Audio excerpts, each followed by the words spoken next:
O Jornal Nacional está começando.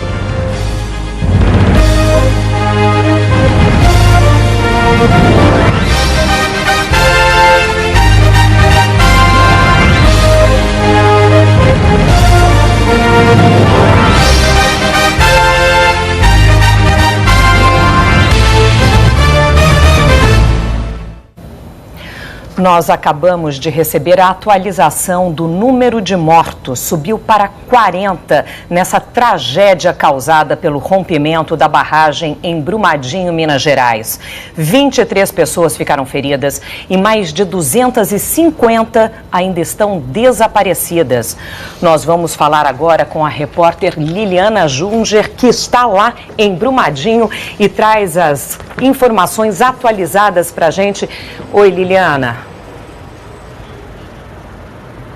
Oi, Sandra, boa noite. As buscas foram interrompidas agora às 8 da noite. Segundo os bombeiros, vão ser retomadas amanhã a partir das 4 da manhã. A movimentação aqui no centro de comando já é bem menor. Os bombeiros receberam reforços, profissionais vieram de Juiz de Fora, de Uberaba, do Rio de Janeiro, da Força Nacional. E o governo do estado informou que a lista de pessoas desaparecidas, o número é de 254 pessoas. Essa lista, ela é referente aos funcionários da Vale e também funcionários terceirizados. Portanto, moradores, parentes, amigos de pessoas desaparecidas aqui da região que não prestavam serviço nem trabalhavam para a Vale, precisam fazer o registro desse desaparecimento. E é na Estação Conhecimento, local que fica a 800 metros daqui. Sandra Bocardi. Ok, Liliana Junger falando ao vivo de Brumadinho. Então as buscas recomeçam às 4 da madrugada. Muito obrigada, Liliana. Rodrigo. O trabalho difícil de buscas pelos sobreviventes conta com dezenas de bombeiros e voluntários e é acompanhado de perto, obviamente, pelas famílias que enfrentam a angústia da espera por informações. Uma mãe em desespero. Ai, meu Deus, que dor forte. Ela precisou ser amparada. Ai, Senhor. Ai, meu Deus, eu não aguento mais não. A tristeza no rosto dos parentes aumenta a cada minuto. As famílias esperam por informações na Estação do Conhecimento da Vale, em Brumadinho, onde os desaparecidos estão sendo cadastrados. A gente não tem informação nenhuma. Nós estamos desde ontem nessa agonia, sabe? O pessoal esperando. Nada. Pergunta um, manda para um lado. Pergunta outro, manda para o outro lado. Aqui na parte mais baixa da comunidade de Córrego de Fundão, só uma casa sobrou. Os moradores dizem que outras 4 estão embaixo do lamaçal. Ali a gente vê uma caixa d'água, lá nos fundos, uma antena parabólica. Não se sabe se as pessoas tiveram tempo suficiente para fugir. Voluntários olhavam a imensidão de lama sem saber onde procurar. Tristeza, sabendo que eu vou sair daqui, né, se Deus abençoar, e voltar para minha filha, para minha esposa. E quantas pessoas que estão aqui. E quantas famílias que estão com o sentimento que perdeu seus entes aqui e é incerto também, né?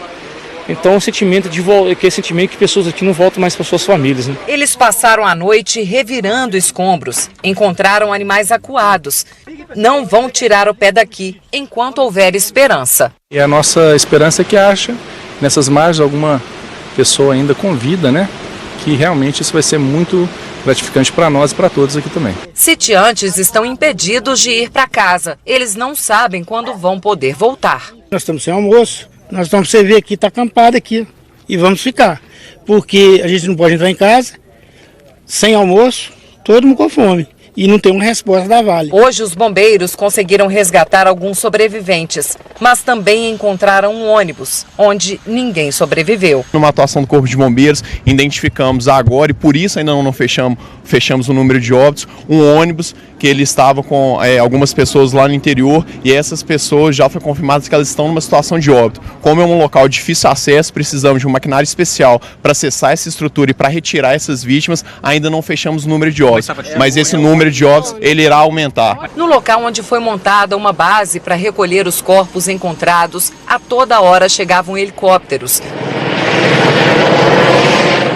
Do lado de fora, parentes em busca de alguma informação. Eu tenho primos, amigos, a minha afilhada também. São várias pessoas aqui da comunidade, também conhecidos nossos, né? Aí a gente está aqui aguardando qualquer notícia, independente de qual seja a notícia, a gente está aqui para isso. Nos locais onde as famílias se reuniam à espera de notícias, olhares perdidos. A gente é mãe, já quer saber notícia, não dá notícia. Varley, de 39 anos, trabalha na unidade da Vale em Nova Lima, mas ontem veio para uma reunião em Brumadinho. Falei com ele por volta de meio-dia, um pouco antes de acontecer. E depois disso? Aí depois disso, quando eu vi a notícia na internet, tentei falar, mas ele já estava sem sinal. As fotos de Tancredo com a mulher mostram momentos felizes do casal. Os dois trabalhavam na mina na hora do rompimento da barragem. Ele escapou, mas não conseguiu mais falar com Elizabeth, que estava no refeitório. O que dói é a gente imaginar como que foi a reação. Imaginando, chegando, assim, entendeu? Até ela, a reação dela. Se ela conseguiu respirar, o sufoco que estava passando aí. Isso dói muito, muito, muito mesmo. O saguão do pronto-socorro do Hospital João 23, em Belo Horizonte, ficou lotado. É para lá que as vítimas do rompimento da barragem estão sendo levadas. A prioridade é receber os feridos que chegam de ambulância e de helicóptero. A dona Maria andava desesperada pelo hospital. Queria notícias do filho, de 32 anos. Eu só orava e pedia a Deus para guardar ele todos os dias. Eu creio que Deus, eu confio, eu creio que Deus está guardando ele. A filha, a mulher e a cunhada de José estavam em uma pousada que foi invadida pela lama. Minha filha chama-se Laís Gabriela, tem 14 anos. Ela está sumida, a minha esposa está desesperada, eu estou desesperado, gente. Todo mundo está desesperado. Se alguém tiver alguma notícia, por favor, entre em contato com qualquer um. E atende, não sou só eu que estou sofrendo, todo mundo está sofrendo, perdeu a família, é muita gente que perdeu a família, gente. O trabalho de procura pelas vítimas é feito com apitos. Mas a busca é lenta. Os bombeiros andam com cuidado para não afundar na lama. Em alguns momentos, eles abrem caminho com ferramentas para conseguir avançar. Neste vídeo, o momento em que o morador encontrou a mulher presa entre os escombros. Me fuja, pelo amor de Deus. Vê se faz, não sai, então deixa. Aí, ó. Não vai, amor, pera aí. Não vai. Até agora, somente uma vítima foi identificada. É Marcele Porto Canguçu. A médica do trabalho, de 35 anos, fez aniversário na última quinta-feira. Na página dela, em uma rede social, amigos e parentes deixaram mensagens de despedida durante todo o dia. A estrada rural que liga Brumadinho ao complexo de barragens da Mina do Feijão permanece interditada e não há previsão de quando o trânsito será liberado aqui. A gente vê que o rejeito de minério ocupa cerca de 50 metros da pista e ainda tem muita lama sendo levada pelo córrego. A chuva forte durante a tarde aumentou a aflição de uma espera que está sendo longa demais. Ninguém se propõe a falar nada, a Vale não deu satisfação nenhuma à família. A gente não sabe se está vivo ou se está morto. A mãe só chora à espera de Reinaldo, que saiu para trabalhar ontem na mina da Vale e não voltou mais. Eu creio que ele não tinha chegado lá ainda no refeitório. Então, eu creio que Jesus não deixou ele chegar lá até nesse horário que desabou. Eu creio que ele está em algum lugar. Técnicos avaliam a extensão do dano ambiental provocado pelo rompimento da barragem. A quantidade de rejeito que desceu a serra é impressionante. Cerca de 12 milhões de metros cúbicos. Restaurante, todo mundo estava almoçando, acabou com tudo. Olha pra você ver. Meu avô tá na beirada do rio. Acabou tudo, ó. A lama vazou da barragem 1 do complexo da Vale, conhecido como Mina Córrego do Feijão. O primeiro impacto foi nas dependências da mineradora. Escritórios e um refeitório, onde havia centenas de funcionários, foram soterrados. Segundo a mineradora, o rejeito soterrou as barragens 4 e 4A e desceu com força, arrasando tudo que estava no caminho. A lama derrubou a mata fechada e em pouco tempo atingiu casas, sítios. O volume de água que está passando ali não é brincadeira. Uma pousada que ficava neste ponto sumiu do mapa. Esposa do Gelson, tem meu irmão. Tá desaparecido? Tá tudo desaparecido. Só essas Só três pessoas que a gente achou. É, só 3 pessoas. Neste ramal de ferrovia, na região do Córrego do Feijão, 3 locomotivas e 132 vagões foram soterrados. 4 ferroviários estão desaparecidos. Nem estruturas enormes assim, de concreto, conseguiram resistir. O rejeito arrastou e jogou abaixo 2 pilares deste pontilhão, e cerca de 100 metros de linha de trem. A lama espessa também fechou estradas e foi parar dentro do rio Paraopeba, que abastece 1/3 da região metropolitana de Belo Horizonte. As imagens do antes e depois revelam um estrago assustador no rio. Nós temos os impactos químicos dos metais que vão sedimentar, que vão se incorporar ao solo, aos fundos dos rios, etc. E vamos acabar impactando todo o ecossistema, ou seja, as próprias características biológicas do ecossistema, os peixes de vida superior, etc. Ambientalistas dizem que a onda de rejeitos pode chegar ao Rio São Francisco, que além de Minas Gerais, passa por outros 4 estados: Bahia, Pernambuco, Sergipe e Alagoas. Antes de cair no Velho Chico, a onda de rejeitos passaria pelas barragens de 2 usinas hidrelétricas, a de Retiro Baixo e a de Três Marias, na região central de Minas. A Agência Nacional de Águas informou que a lama pode poluir 300 quilômetros de rios. A contaminação já existe. O grau de contaminação precisa ser avaliado, assim como no caso do Rio Doce. É preciso que se avalie a extensão dos danos, o volume de rejeitos e que medidas serão adotadas para a retirada desses rejeitos. Na imagem do Globocop, a gente vê o local que ainda é motivo de preocupação das autoridades. É a barragem 6, que não foi atingida no rompimento. A mineradora confirmou que está usando bombas para retirar a água do reservatório. Funcionários, bombeiros e a Defesa Civil fazem o monitoramento da estrutura de hora em hora para verificar a estabilidade dela.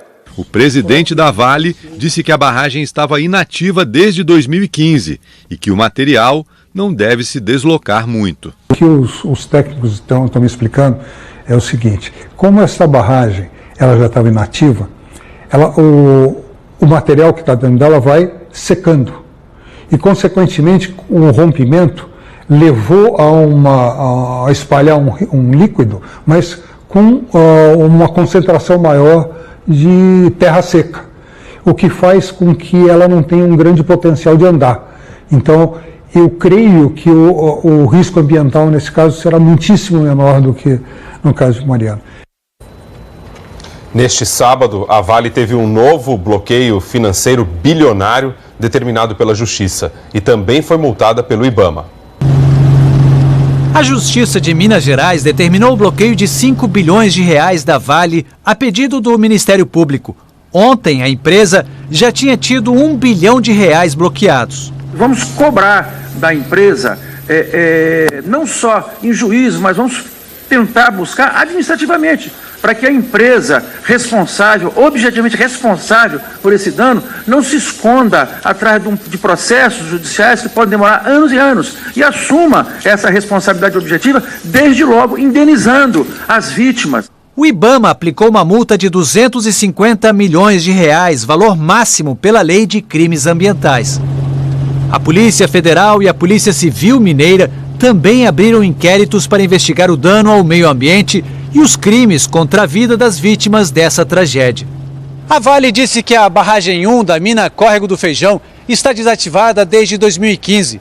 Documentos mostram que numa reunião no último dia 11 de dezembro, a mineradora conseguiu a licença para a retirada de minério dos rejeitos acumulados no local. E nesse encontro, na sede da Secretaria Estadual de Meio Ambiente de Minas, foi discutido o risco de rompimento. Esta ambientalista participou do encontro.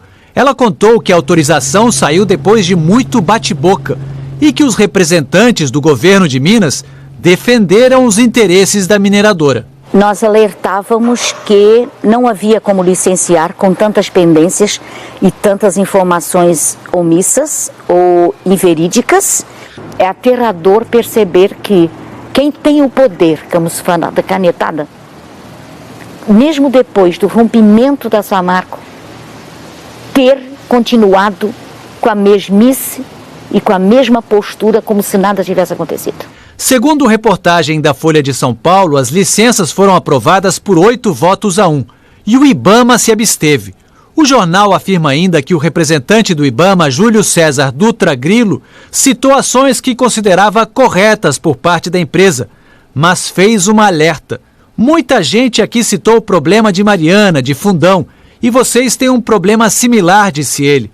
Essas barragens não oferecem risco zero. em uma negligência qualquer de quem está à frente de um sistema de gestão de risco, aquilo rompe. Se essa barragem ficar abandonada há alguns anos, não for desativada, ela rompe, e isso são 10 milhões de metros cúbicos. A Secretaria de Meio Ambiente de Minas declarou que, apesar de ter dado autorização, a mineradora ainda não podia mexer na barragem, pois havia pendências ambientais. O presidente da Vale negou que tenham sido realizadas obras no local.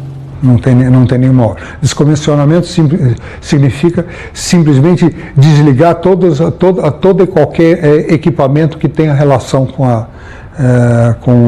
a barragem. A Vale assegurou que estava em dia com as inspeções e que nada indicava um problema mais grave. Uma portaria do Departamento Nacional de Produção Mineral exige que a cada 6 meses seja elaborado um relatório de inspeção com uma declaração de condição de estabilidade da barragem, conhecida como DCE, que deve ser apresentada nos meses de março e setembro. A Vale diz que a última DCE foi emitida no dia 26 de setembro pela TUV Sud do Brasil, uma empresa alemã. Eu poderia até ler para você uma frase do último relatório, é bem curtinho. Esse é um relatório do segundo semestre de 2018, atesta a estabilidade da mesma. E se olhar todos os outros que a gente tem, todos eles dizem a mesma coisa. A própria empresa também precisa fazer inspeções quinzenais nas barragens.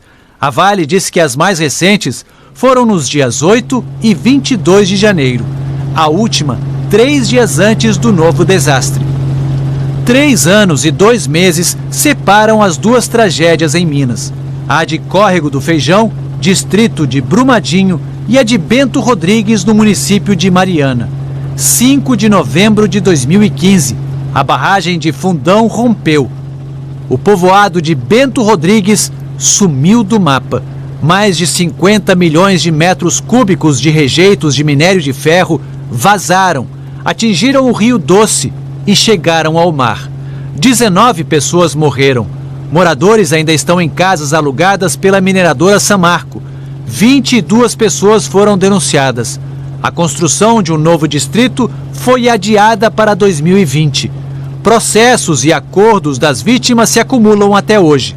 A Vale trocou de presidente depois do desastre e disse ter adotado uma série de medidas de segurança. Desde que aconteceu o acidente há 3 anos atrás, não poupou esforços no sentido de revisar as barragens. E nós colocamos uma série de procedimentos em rotina, em especial uma revisão que é periódica das nossas barragens, com uma auditoria também periódica da barragem. Fábio Schwartzman assumiu com o lema Mariana Nunca Mais. Agora, diante da nova tragédia, um novo pedido de desculpas. Desculpas para a sociedade, desculpa para vocês, desculpas para todo mundo pelo que aconteceu. Não sei quem é responsável, mas que a gente faz o nosso papel, vocês podem ter certeza que a gente fará.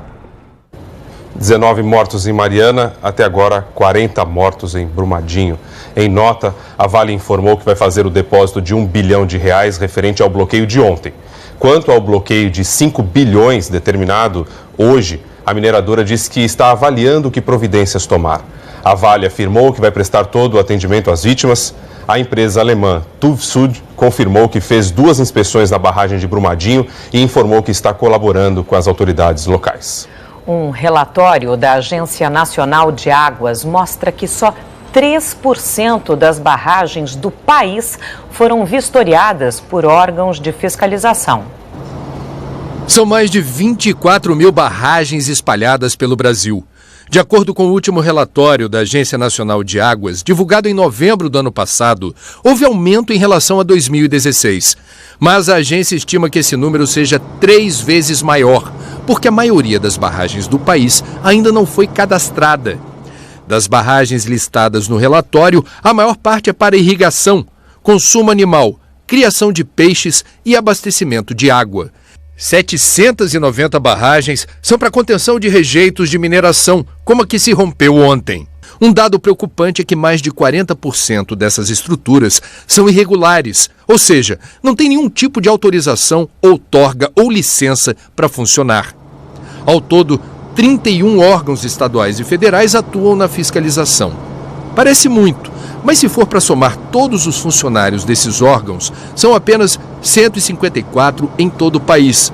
Para piorar a situação, apenas 20 desses órgãos fizeram efetivamente alguma vistoria em 2017. O resultado é que as fiscalizações alcançaram somente 3% das barragens do país. Nesse ritmo, seria preciso 30 anos para que todas as barragens cadastradas no Brasil fossem vistoriadas pelo menos uma vez. Nós temos óbvias deficiências na fiscalização. Estou falando a nível federal e estadual. Falta gente. Então, é preciso compor os quadros de fiscais e é preciso dar carros e aeronaves, helicópteros, para eles poderem fazer a fiscalização de maneira eficiente. É possível eliminar por completo o risco de acidente envolvendo barragem? Não, não há. Não existe nenhuma estrutura de engenharia com risco zero. Sempre vai haver. É um problema de custo. Quanto que você quer pagar para melhorar, diminuir o risco? Logo depois da tragédia de Mariana, os órgãos federais dobraram o número de vistorias. Mas em 2017, elas caíram drasticamente. A explicação para isso foi a redução do número de operações da Agência Nacional de Mineração. Segundo o relatório da Agência Nacional de Águas, 723 barragens foram classificadas ao mesmo tempo como de alto risco e de alto dano potencial associado. A Política Nacional de Segurança de Barragens determina que todas as estruturas com alto dano potencial devem ter obrigatoriamente um plano de ação de emergência, mas 75% das que precisariam de plano no país ainda não têm.